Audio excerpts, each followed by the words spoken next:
Hello friends, मैं हूं रविचंद्रा और आज हम बात करने वाले हैं कुछ महत्वपूर्ण प्रश्नों के बारे में। जैसा कि आप सबको पता है कि मैं रोज़ एक डेली प्रतिदिन एक सीरीज़ लेके आया हूं महत्वपूर्ण प्रश्नों की, जो मैं डेली लेके आता हूं।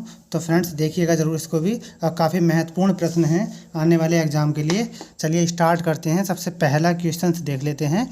पहला क्वेश्चन पूछा गया है कि जनांकीय संक्रमण सिद्धांत को मूल रूप में किसने प्रस्तुत किया। यानी कि जनांकीय संक्रमण सिद्धांत है, ये मूल रूप से किसने प्रस्तुत किया, सबसे पहले किसने प्रस्तुत किया, ऐसा पूछा गया है। तो फ्रेंड्स सबसे पहले आपको पता है थॉमसन ने जनांकीय संक्रमण सिद्धांत 1929 में दिया था। इसके बाद इसको अप्लाइड यानी कि 1945 में अप्लाइड किया नोटेस्टीन ने।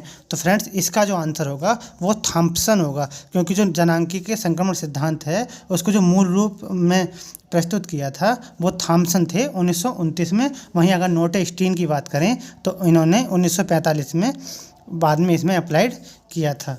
आइए फ्रेंड्स देख लेते हैं दूसरा क्वेश्चन। दूसरा क्वेश्चन है कुल जनसंख्या यानी कुल जनसंख्या व कुल कृषि भूमि का अनुपात क्या कहलाता है। यानी कि कुल जनसंख्या यानी कुल कृषि क्षेत्र में, यानी ये कुल कृषि क्षेत्र है, कुल कृषि क्षेत्र, ये कुल कृषि क्षेत्र है, इसमें कितनी यानी कुल जनसंख्या के अनुपात को, यानी कुल कृषि क्षेत्र में कुल जनसंख्या के अनुपात को क्या कहा जाता है। फ्रेंड्स तो इसको कायिक घनत्व कहा जाता है। ये काफ़ी पूछे जाती हैं पीजीटी में क्वेश्चंस के। कुल जनसंख्या अपॉन कुल कृषि क्षेत्र इंटू 100 ये किस चीज़ को दर्शाता है, तो ये कायिक घनत्व को दर्शाता है। फ्रेंड्स आइए देख लेते हैं तीसरा क्वेश्चन। तीसरा क्वेश्चन में है यहूदियों का इजराइल में प्रवास किस कारण से हुआ। यानी जो यहूदी थे उनका इजराइल में प्रवास जो है किस कारण से हुआ। धार्मिक कारण से, राजनीतिक कारण से, आर्थिक कारण से या सामाजिक कारण से। तो फ्रेंड्स अरब और इजराइल का युद्ध हुआ था 1948 में, जिसमें जो यहूदी थे वो माइनॉरिटी में थे, यानी कि अल्पसंख्यक थे, जिस कारण से अरबों ने उन पर अपना अधिकार जमाना स्टार्ट किया था। जिस कारण से ये अरब से प्रवास करके, राजनीतिक कारण के कारण ये वहाँ से प्रवास करके और इजराइल में चले गए थे। तो इसका जो कारण था, महत्वपूर्ण कारक, वह था राजनीतिक कारण। आइए फ्रेंड्स देख लेते हैं। पूछा जा सकता है यहूदियों का इजराइल में प्रवास किस कारण से हुआ था। तो फ्रेंड्स उसमें पॉलिटिकल रीजन शामिल था। आइए देख लेते हैं फ्रेंड्स। चौथा नंबर क्वेश्चन पूछा गया है प्रवास सिद्धांत में, यानी कि माइग्रेशन थ्योरी में कौन कौन संबंधित हैं। ली हैं, स्टाउफर हैं, जीके जिफ हैं या सभी हैं। तो फ्रेंड्स हमें पता है माइग्रेशन थ्योरी से लीवी हैं, क्योंकि इन्होंने एक बात कही थी कि जहाँ हर्डल ज़्यादा होगी, यानी कि जहाँ बाधा ज़्यादा होगी वहाँ पर प्रवास कम होगा, और जहाँ बाधा कम होगी यानी हर्डल कम होगी वहाँ पर प्रवास ज़्यादा होगा। तो ये भी प्रवास से संबंधित हैं। ये पूछा जा सकता है कथन कि जहाँ बाधा ज़्यादा होती है क्या वहाँ पर ट्रांसपोर्ट यानी कि परिवहन या प्रवास ज़्यादा होता है। तो फ्रेंड्स बिल्कुल गलत है, क्योंकि जहाँ हमें प्रवास करना होगा अगर बाधा आएगी तो हम वहाँ प्रवास नहीं करेंगे। और स्टाउपर के बारे में जान लेते हैं। तो स्टाउपर ने एक बात कही थी, इंटरविनिंग अपॉर्चुनिटी मॉडल, यानी कि अवसर अंतरायली मॉडल, ये 1945 में दिया था इन्होंने। तो ये भी कहा था इन्होंने कि जो मानव होता है वो एक स्थान से दूसरे स्थान को जो प्रवास करता है, तो वह अपने आप को सक्षम करने के लिए या अपने आप को अधिक पूंजीपति बनाने के लिए एक स्थान से दूसरे स्थान पर प्रवास करता है, जिससे उसकी जो आय में होती है उसमें वृद्धि करने के लिए वह एक स्थान से दूसरे स्थान की ओर जाता है। तो इसको इंटरविनिंग अपॉर्चुनिटी मॉडल या अवसर अंतरायली मॉडल भी कहा जाता है। तो ये भी संबंधित है। आपको पता है जीके जिफ ने भी आश्रयता यानी कि आश्रयता का मॉडल भी दिया था, और रैंक साइज रूल के बारे में इन्होंने बताया था। तो ये भी प्रवास से संबंधित हैं। तो इसका आंसर हो जाएगा लीवी हैं, स्टाउपर भी हैं, जीके जिफ भी हैं, यानी कि ये सभी हैं। फ्रेंड देख लीजिएगा पाँचवा क्वेश्चन है। पाँचवा क्वेश्चन पूछा गया है, यानी गेहूं से आटा मैदा किस आर्थिक क्रिया में आता है? यानी गेहूं है, अगर गेहूं से हम आटा या मैदा को बनाएं तो वह कौन सी इकोनॉमिक्स में आता है? प्राथमिक क्रिया में, यानी कौन सी एक्टिविटी में आता है? प्राथमिक एक्टिविटी यानी primary activity, secondary activity, tertiary activity या चतुर्थ एक्टिविटी, यानी कि प्राथमिक क्रिया, द्वितीयक क्रिया, तृतीयक क्रिया, चतुर्थ क्रिया। तो फ्रेंड्स, जब हम अगर गेहूं कृषि मतलब गेहूं को उगाना डायरेक्टली, ये जो है आता है प्राथमिक क्रिया में आता है। वहीं अगर गेहूं से हम आटा बनाएंगे तो उसको सेकेंडरी एक्टिविटी या द्वितीयक क्रिया में शामिल करेंगे। आइए फ्रेंड देख लेते हैं प्रश्न नंबर 6। तो प्रश्न नंबर 6 है, निम्न में से कौन सुमेलित नहीं है? यानी कि इनमें से कौन सुमेलित नहीं है? यानी कि व्यापार ये द्वितीयक व्यवसाय है, मछली पकड़ना प्राथमिक व्यवसाय है, पशुचारण प्राथमिक क्रिया है, यातायात तृतीयक क्रिया है। तो फ्रेंड्स, अगर देखा जाए तो जो यातायात है, ट्रांसपोर्टेशन है, वो तृतीयक श्रेणी में आता है, यानी तृतीयक एक्टिविटी में आता है। जैसे बस सेवा और रेलवे सेवा, ये तृतीयक क्रिया में आता है। वहीं पशुचारण की बात करें, यानी कि पशु को चराना, तो ये प्राथमिक एक्टिविटी में आता है। वहीं अगर मछली पकड़ने की बात करें तो ये भी प्राथमिक एक्टिविटी में आता है। अगर हम व्यापार की बात करें तो व्यापार जो है द्वितीयक श्रेणी में नहीं आता, व्यापार जो है तृतीयक श्रेणी में आता है। तो फ्रेंड्स, ये वाला ऑप्शन गलत है, तो इसका आंसर होगा ए। आइए देख लेते हैं प्रश्न नंबर 7। तो प्रश्न नंबर 7 है, पूछा गया सुमेलित कीजिए, यानी एक तरफ कार्य है या कार्यकर्ता है, एक तरफ उसकी गतिविधि है, यानी जो कार्यकर्ता है और जो कार्यकर्ता किस गतिविधि के अंदर कार्य करते हैं। तो फ्रेंड्स, ये स्वर्ण कॉलर है, सफ़ेद कॉलर है, गुलाबी कॉलर है, लाल कॉलर है। तो फ्रेंड्स, हम सबको पता है कि जो लाल कॉलर होते हैं, यानी कि लाल कॉलर एक तरह से कह सकते हैं कि प्राथमिक क्रियाओं में आते हैं, क्योंकि लाल कॉलर यानी कि हाँ, हमने देखा होगा रेलवे स्टेशन है या बस स्टैंड है, वहाँ पे जो लाल रेड कलर वाले होते हैं तो वो कुल्ली का कार्य करते हैं, तो वो जो आता है प्राथमिक एक्टिविटी में आता है। वहीं हम गुलाबी कॉलर की बात करें फ्रेंड्स, तो गुलाबी कॉलर जो है तृतीयक श्रेणी में आता है।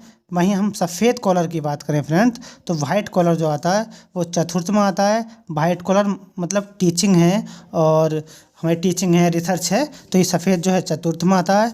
वहीं गोल्ड कॉलर की बात करें, स्वर्ण कॉलर की बात करें, तो ये पंचम श्रेणी में आता है। तो आइए फ्रेंड्स, हम इसको मिलान कर लेते हैं, यानी कि स्वर्ण कॉलर यानी 1 का 2, तो 1 का 2, 1 का 2 इसमें तीनों में है फ्रेंड्स, इसको काट देते हैं। वहीं हम सफ़ेद की बात करें, वाइट कॉलर की, तो वाइट कॉलर जैसा कि मैंने बताया था, वाइट कॉलर चतुर्थ में आता है, यानी कि जो टीचिंग रिसर्च वगैरह। तो वी का 1, 1 का 2, वी का 1, यानी कि ये भी कैंसिल हो गया। वहीं बात करते हैं हम गुलाबी कलर की, तो गुलाबी कलर जो आता है पिंक, ये तृतीयक में आता है, यानी कि सी का तीसरा। तो सी का तीसरा फ्रेंड्स इसमें भी है, इसमें है, तो फ्रेंड्स इसका आंसर हो जाएगा सी। वहीं बात करें लाल कलर की, तो डी का 3, यानी डी का 3, तो आंसर हो जाएगा बी फ्रेंड्स।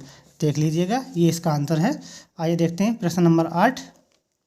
प्रश्न नंबर 8 है, मत्स्यन यानी मछली के लिए उपयुक्त होता है, यानी जहाँ मछली रहती हैं उसके लिए क्या क्या स्थान उपयुक्त हो सकता है। यानी छिछला सागर सही है, कटी फटी तटरेखाएं सही हैं, गर्म व ठंडी जल धाराओं का मिलन सही है, ये सभी सही हैं। तो फ्रेंड्स, हमें पता है कि मत्स्य पालन के लिए छिछला सागर होना चाहिए, जहां अत्यधिक गहराई नहीं होना चाहिए, क्योंकि अत्यधिक गहराई में जाने पर प्रकाश यानी फोटिक जोन से नीचे जाने पर प्रकाश नहीं पहुंच पाता, जिस कारण से मछली पनप नहीं पाती हैं। तो उसके लिए छिछला सागर भी होना चाहिए। कटी फटी तट रेखाएं, यानी कि ऐसी रेखाएं होनी चाहिए जहां मछली अपने जा सकें और वहां से आ भी सकें अपना भोजन को लेकर, तो ये कटी फटी रेखाएं भी होनी चाहिए।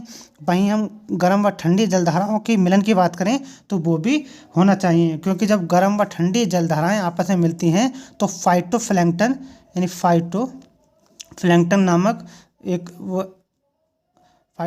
नामक पदार्थ होता है, जिसे ये खाती हैं और वहाँ खा करके काफ़ी अच्छा महसूस करती हैं। तो फ्रेंड्स, इसका आंसर ये भी होगा, ये भी होगा, ये भी होगा, इसका मतलब आंसर होगा सभी 8 का डी। वहीं आगे देख लेते हैं friends question number 9 number question, निम्न में से कौन कृषि प्रदेशों के वर्गीकरण से संबंधित हैं। तो फ्रेंड्स देख लेते हैं, यानी कि कृषि प्रदेशों से यानी एग्रीकल्चर रीजन से। तो फ्रेंड्स हम सबको पता है ब्रिटलिसी हैं, कोस्टोविकी भी हैं, थॉमन भी हैं। ब्रिटलिसी की बात करें तो इन्होंने 1936 में 13 प्रकार की कृषि में बांटा था, यानी कि इसको सीक्वेंस ऑक्यूपेंस भी कहा जाता है। तो इन्होंने बांटा था। कोस्टाविकी की बात करें तो कोस्टोविकी ये भी एग्रीकल्चर रीजन से संबंधित हैं। इन्होंने रूसी संघ यानी रसिया में कार्य किया था। वहीं थामन की बात करें तो थामन फ्रेंड्स ये ब्रिटेन के रहने वाले थे, यानी कि यूरोप के रहने वाले थे। इन्होंने भी कृषि प्रदेशी के जो डिस्ट्रीब्यूशन है उस पर भी कार्य किया। तो ब्रिटलिसी भी ठीक है और कोस्टाविकी भी ठीक है और थॉमन भी ठीक है। इसका आंसर हो जाएगा फ्रेंड्स डी। आइए फ्रेंड्स देख लेते हैं 10वां क्वेश्चन, और ये आज का अंतिम क्वेश्चन है फ्रेंड्स, तो इसको ज़रूर देखिएगा। और मैं कहना चाहूँगा फ्रेंड्स, अगर वीडियो पसंद आए तो आप लाइक भी कर सकते हैं, शेयर कर सकते हैं और सब्सक्राइब भी कर सकते हैं। मैं डेली एक ऐसी वीडियो बनाने की कोशिश कर रहा हूं और डेली एक वीडियो डालता भी हूं जो आने वाले एग्ज़ाम में काफ़ी महत्वपूर्ण हो सके, शायद आने वाले एग्ज़ाम में ये आ भी सके। तो फ्रेंड देख लेते हैं 10वां क्वेश्चन। पूछा गया है सुमेलित नहीं है, यानी इनमें से कौन सुमेलित नहीं है। तो पश्चिमी घाट पे कुमारी बिल्कुल सही है फ्रेंड्स। पश्चिमी घाट पे कुमारी एक तरह से एग्रीकल्चर के नाम है जो अलग अलग राज्यों में अलग अलग नामों से जाने जाते हैं। तो पश्चिमी घाट में कुमारी कहते हैं। यहीं अगर पश्चिमी घाट नहीं रहता, केरल बोल दे फ्रेंड्स, तो केरल में इसको पोनम कहते हैं। इसी एग्रीकल्चर को केरल में पोनम कहा जाता है। ओवरऑल अगर पश्चिमी घाट की बात करें तो उसमें कुमारी कहते हैं। अगर ऐसे भी याद कर सकते हैं फ्रेंड्स, पश्चिमी घाट एक तरह से कह सकते हैं फीमेल बर्ड की तरह लगता है पश्चिमी घाट। तो ऐसे याद कर सकते हैं पश्चिमी घाट यानी कि कुमारी, तो ऐसे भी याद कर सकते हैं। वहीं अगर केरल की बात करें, पर्टिकुलर अगर केरल में पूछा जाए तो केरल में पोनम कहा जाता है। आइए फ्रेंड्स देख लेते हैं पूर्वोत्तर भारत में। तो पूर्वोत्तर भारत में इसको झूमिंग कहा जाता है, तो ये भी ठीक है। अगर आते हैं राजस्थान में, तो राजस्थान में बात्रा या कहीं कहीं बालरा भी लिखा होता है। तो फ्रेंड्स इसको राजस्थान में बात्रा या बालरा कहा जाता है। वहीं उत्तर प्रदेश की बात करें तो उत्तर प्रदेश में बीवार, तो बीवार और दहिया ये फ्रेंड्स एमपी में होती हैं, इसलिए इसका आंसर डी ये जो है गलत हो जाएगा, यानी आंसर होगा डी, क्योंकि बीवार और दहिया एमपी की है, बाकी सब सही है। यानी पश्चिमी घाट की कुमारी, पूर्वोत्तर भारत की झूमिंग और राजस्थान की बात्रा या बालरा, और उत्तर प्रदेश में बीवार नहीं है, बीवार और दहिया एमपी में। तो फ्रेंड्स ये रहे आज के कुछ महत्वपूर्ण क्वेश्चंस। तो फ्रेंड्स अगर आपको अच्छे लगें तो लाइक कर सकते हैं, शेयर कर सकते हैं और सब्सक्राइब कर सकते हैं। मैं रोज़ डेली एक ऐसी वीडियो बनाने की कोशिश करूंगा जिससे आगे आने वाले एग्ज़ाम में हेल्प हो सके। और मैं धीरे धीरे फ्रेंड्स अपना सिस्टम बढ़ाने की कोशिश कर रहा हूँ, जिससे मैं सारे थॉट है और एग्रीकल्चर है और मानव भूगोल है, वर्ल्ड ज्योग्राफी है, इंडियन ज्योग्राफी है, सारे जितने भी टॉपिक्स हैं उसको सिस्टमेटिक लेके चलूँ और आप वहाँ नोट्स बनाते चलिएगा। वहाँ से काफ़ी लाभ आपको आने वाले एग्ज़ाम में मिलने वाला है। तो फ्रेंड्स चलिए आज के लिए इतना ही। Thank you so much.